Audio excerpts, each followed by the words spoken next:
Hi everyone, this is the structure of our personal finance and Warren Buffett value investing strategy toolkit. Today I'd like to focus on how to calculate your net worth. That's this part of the toolkit. So let's open our net worth calculator. Here we go. So net worth equals basically the sum of all of your assets minus your liabilities. So asset number one, cash.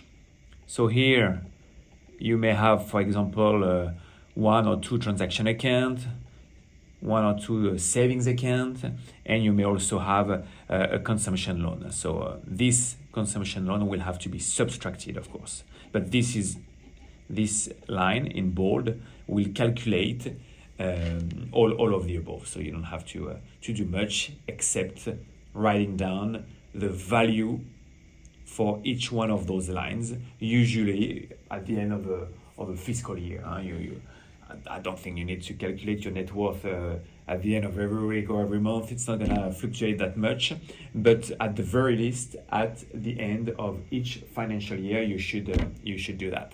So asset number one, that was cash. Asset number two, you can adjust, of course, the labeling, but we called it securities, crypto, and metals. So here we've got the value of our stocks. Okay, all of those numbers are fictive numbers, of course. So stocks, bonds, cryptos, physical gold, and then we've got the sum of all of the above. Third asset, real estate. Okay, so you may have a primary residence, you may have an investment property, and you also may have a mortgage.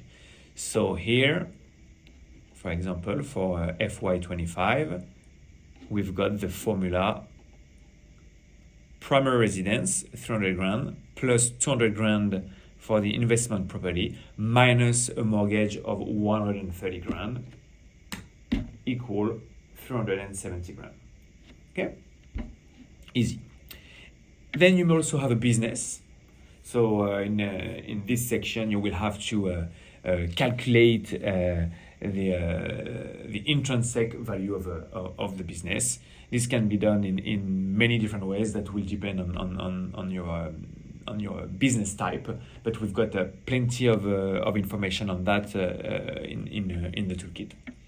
And then you may also have other assets, like for example a car, jewelry, or pieces of furniture. Okay.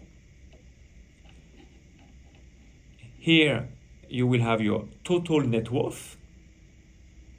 Okay, that's the formula. So for each year you will have your total net worth, and you will also have your CAGR, so your compound annual growth rate. So you can see how much your net worth is growing every year on average. Last but not least, we've got an histogram that basically summarizes the table, but it's a little bit easier to digest.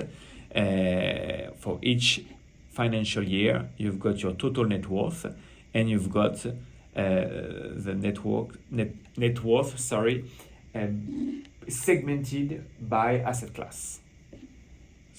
It's to say cash, securities, real estate, business equity if you have a business, or any other assets such as cars, jewelry, or furniture.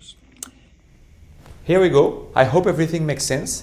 If you have any question, you can leave me a comment and I'll get back to you as soon as I can. Thanks a lot for your attention.